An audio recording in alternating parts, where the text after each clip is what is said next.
CM Siddaramaiah ರಾಜೀನಾಮೆಗೆ ಆಗ್ರಹಿಸಿ BJP ಮತ್ತು ಜೆಡಿಎಸ್ ನಡೆಸುತ್ತಿರುವ ಮೈಸೂರು ಚಲೋ ಪಾದಯಾತ್ರೆಯಲ್ಲಿ ಇಂದು ಮತ್ತೆ ಕೇಂದ್ರ ಸಚಿವ ಕುಮಾರಸ್ವಾಮಿಯವರನ್ನ ಕೆಣಕುವ ಪ್ರಯತ್ನವಾಗಿದೆ. ಮಾಜಿ ಶಾಸಕ ಪ್ರೀತಂ ಗೌಡ ವಿಷಯದಲ್ಲಿ ಗರಂ ಆಗಿ ಪಾದಯಾತ್ರೆಯಲ್ಲಿ ಭಾಗವಹಿಸಿಲ್ಲ ಎಂದು ಹೇಳಿದ್ದ ಕುಮಾರಸ್ವಾಮಿಗೆ ಬಿಜೆಪಿ ಕಾರ್ಯಕರ್ತರು ಇಂದು ಮತ್ತೆ ಟಾಂಗ್ ನೀಡಿದ್ದಾರೆ. ಪಾದಯಾತ್ರೆಯಲ್ಲಿ ಪ್ರೀತಂ ಗೌಡ ಅವರನ್ನ ಕಾರ್ಯಕರ್ತರು ಹೆಗಲ ಮೇಲೆ ಹೊತ್ತುಕೊಂಡು ಮೆರವಣಿಗೆ ಮಾಡಿದ್ದಾರೆ. ಕುಮಾರಸ್ವಾಮಿ ಬಂದಾಗ ಅವರ ಮುಂದೆನೇ ಪ್ರೀತಂ ಗೌಡ ಪರ ಘೋಷಣೆ ಕೂಗಿದ್ದಾರೆ. ಬಿಜೆಪಿ ಕಾರ್ಯಕರ್ತರು ಈ ವರ್ತನೆಗೆ ಜೆಡಿಎಸ್ ಕಾರ್ಯಕರ್ತರು ತಿರುಗೇಟು ನೀಡಿ ಎಚ್ಡಿಕೆ ಪರ ಘೋಷಣೆ ಹಾಕಿದ್ದಾರೆ. ಈ ಸಮಯದಲ್ಲಿ ಎರಡೂ ಪಕ್ಷಗಳ ಕಾರ್ಯಕರ್ತರ ನಡುವೆ ಸಂಘರ್ಷ ಏರ್ಪಡುವ ಸಾಧ್ಯತೆ ಕಂಡ ಪೊಲೀಸರು ಮಧ್ಯಪ್ರವೇಶಿಸಿ ಪರಿಸ್ಥಿತಿ ತಿಳಿಗೊಳಿಸಿದ್ದಾರೆ.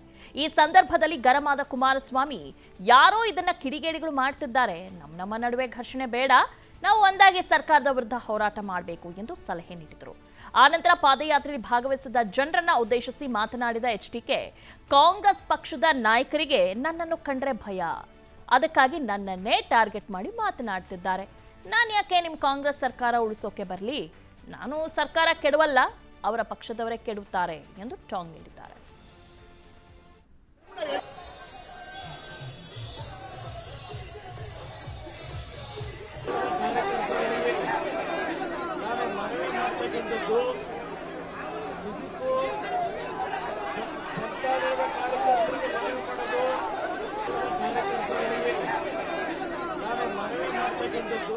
ಎಲ್ಲ ನನ್ನ ಕಾರ್ಯಕರ್ತ ಬಂಧುಗಳಿಗೆ ಈ ಒಂದು ಪಾದಯಾತ್ರೆ ನಮ್ಮ ಹೋರಾಟ ಇರ್ತಕ್ಕಂಥದ್ದು ಸರ್ಕಾರದ ವಿರುದ್ಧ. ಬಡವರು ರೈತರ ಹಣವನ್ನು ಇವತ್ತು ಯಾರಿಗೆ ಕೊಡಬೇಕಾಗಿದೆ ಅವರ ಹಣವನ್ನು ಲೂಟಿ ಮಾಡ್ತಕ್ಕಂಥ ಸರ್ಕಾರದ ವಿರುದ್ಧ ನಮ್ಮ ಹೋರಾಟ ಏನಿದೆ, ಇವತ್ತು ಆ ನಿಟ್ಟಿನಲ್ಲಿ ಯಾವುದೇ ರೀತಿಯ ಒಡಕುಗಳು ಬರಬಾರದು. ಒಟ್ಟಾಗಿ ಒಂದು ವಾಯ್ಸ್ ನಲ್ಲಿ ಒಂದು ಧ್ವನಿಯಲ್ಲೇ ಹೋಗಬೇಕು. ದಯವಿಟ್ಟು ನಿಮ್ಮಲ್ಲಿ ಕೈ ಜೋಡಿಸಿ ಮನವಿ ಮಾಡ್ತೀನಿ. ಎಲ್ಲ ನನ್ನ ಕಾರ್ಯಕರ್ತ ಸಿಎಂ ಸಿದ್ದರಾಮಯ್ಯ ರಾಜೀನಾಮೆಗೆ ಆಗ್ರಹಿಸಿ ಬಿಜೆಪಿ ನಡೆಸುತ್ತಿರುವ ಮೈಸೂರು ಚಲೋ ಪಾದಯಾತ್ರೆ ಬಗ್ಗೆ ಕಾಂಗ್ರೆಸ್ ನಾಯಕರು ಕಿಡಿಕಾರಿದ್ದಾರೆ. ಸಿಎಂ ಸಿದ್ದರಾಮಯ್ಯ ಪರ ಬ್ಯಾಟಿಂಗ್ ಮುಂದುವರೆಸಿದ ಕಾಂಗ್ರೆಸ್ ನಾಯಕರು ದೋಸ್ತಿಗಳ ವಿರುದ್ಧ ದೋಷಾರೋಪಣೆ ಮಾಡಿದ್ದಾರೆ.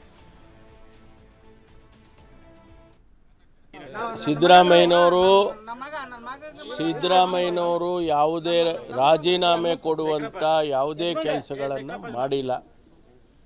ಆದ್ದರಿಂದ ರಾಜೀನಾಮೆ ಕೊಡುವಂಥ ಅಗತ್ಯತೆ ಇರಲ್ಲ.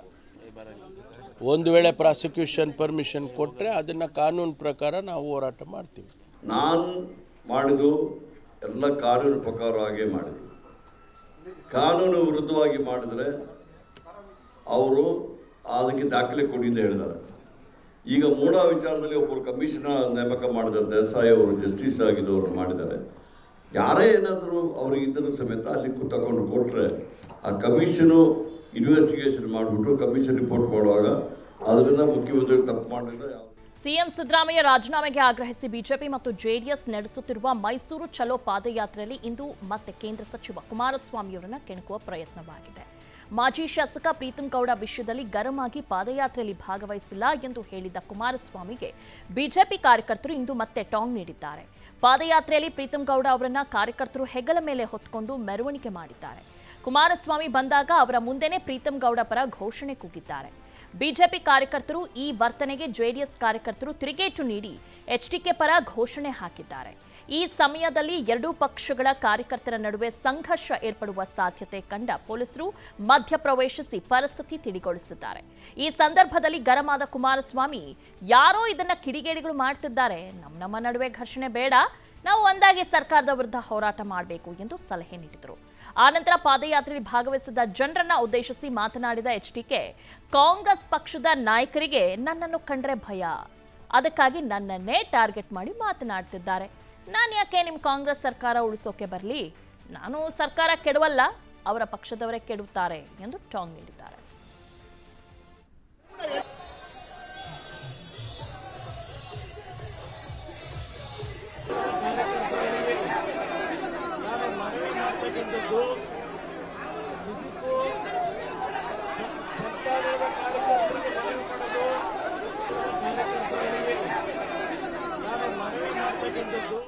ಎಲ್ಲ ನನ್ನ ಕಾರ್ಯಕರ್ತ ಬಂಧುಗಳಿಗೆ ಈ ಒಂದು ಪಾದಯಾತ್ರೆ ನಮ್ಮ ಹೋರಾಟ ಇರ್ತಕ್ಕಂಥದ್ದು ಸರ್ಕಾರದ ವಿರುದ್ಧ. ಬಡವರು ರೈತರ ಹಣವನ್ನು ಇವತ್ತು ಯಾರಿಗೆ ಕೊಡಬೇಕಾಗಿದೆ ಅವರ ಹಣವನ್ನು ಲೂಟಿ ಮಾಡ್ತಕ್ಕಂಥ ಸರ್ಕಾರದ ವಿರುದ್ಧ ನಮ್ಮ ಹೋರಾಟ ಏನಿದೆ, ಇವತ್ತು ಆ ನಿಟ್ಟಿನಲ್ಲಿ ಯಾವುದೇ ರೀತಿಯ ಒಡಕುಗಳು ಬರಬಾರದು. ಒಟ್ಟಾಗಿ ಒಂದು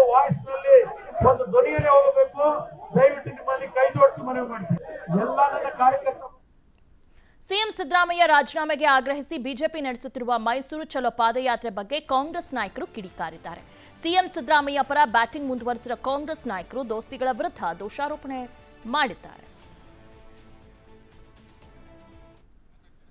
ಸಿದ್ದರಾಮಯ್ಯನವರು ಯಾವುದೇ ರಾಜೀನಾಮೆ ಕೊಡುವಂಥ ಯಾವುದೇ ಕೆಲಸಗಳನ್ನು ಮಾಡಿಲ್ಲ. ಆದ್ದರಿಂದ ರಾಜೀನಾಮೆ ಕೊಡುವಂಥ ಅಗತ್ಯತೆ ಇರಲ್ಲ. ಒಂದು ವೇಳೆ ಪ್ರಾಸಿಕ್ಯೂಷನ್ ಪರ್ಮಿಷನ್ ಕೊಟ್ಟರೆ ಅದನ್ನು ಕಾನೂನು ಪ್ರಕಾರ ನಾವು ಹೋರಾಟ ಮಾಡ್ತೀವಿ. ನಾನು ಮಾಡಿದ್ದು ಎಲ್ಲ ಕಾನೂನು ಪ್ರಕಾರವಾಗಿ ಮಾಡಿದೆ. ಕಾನೂನು ವಿರುದ್ಧವಾಗಿ ಮಾಡಿದರೆ ಅವರು ಅದಕ್ಕೆ ದಾಖಲೆ ಕೊಡಿ ಅಂತ ಹೇಳಿದ್ದಾರೆ. ಈಗ ಮೂಢ ವಿಚಾರದಲ್ಲಿ ಒಬ್ಬರು ಕಮಿಷನರ್ ನೇಮಕ ಮಾಡಿದ್ದಾರೆ, ದೇಸಾಯಿ ಅವರು ಜಸ್ಟಿಸ್ ಆಗಿದ್ದವರು ಮಾಡಿದ್ದಾರೆ. ಯಾರೇ ಏನಾದರೂ ಅವ್ರಿಗೆ ಇದ್ದರೂ ಸಮೇತ ಅಲ್ಲಿ ತಗೊಂಡು ಕೊಟ್ಟರೆ ಆ ಕಮಿಷನು ಇನ್ವೆಸ್ಟಿಗೇಷನ್ ಮಾಡಿಬಿಟ್ಟು ಕಮಿಷನ್ ರಿಪೋರ್ಟ್ ಮಾಡುವಾಗ ಅದರಿಂದ ಮುಖ್ಯಮಂತ್ರಿ ತಪ್ಪು ಮಾಡಿದ್ರೆ. ಅನುಕ್ಷಣದ ಸುದ್ದಿಗಳಿಗಾಗಿ ವಿಸ್ತಾರ ನ್ಯೂಸ್ ಯೂಟ್ಯೂಬ್ ಚಾನೆಲ್ ಸಬ್ಸ್ಕ್ರೈಬ್ ಮಾಡಿ. ಹೊಸ ಸುದ್ದಿಗಳ ನೋಟಿಫಿಕೇಶನ್ಗಾಗಿ ಬೆಲ್ ಐಕಾನ್ ಕ್ಲಿಕ್ ಮಾಡಿ. ಲೇಟೆಸ್ಟ್ ಅಪ್ಡೇಟ್ಸ್ಗಾಗಿ www.vistaranews.com ವೆಬ್ಸೈಟ್ಗೆ ವಿಸಿಟ್ ಮಾಡಿ. ಅಂಗೈಯಲ್ಲೇ ಜಗತ್ತಿನ ಸುದ್ದಿ ತಿಳಿಯಲು ವಿಸ್ತಾರ ನ್ಯೂಸ್ ಕನ್ನಡ ಆಪ್ ಡೌನ್ಲೋಡ್ ಮಾಡಿ.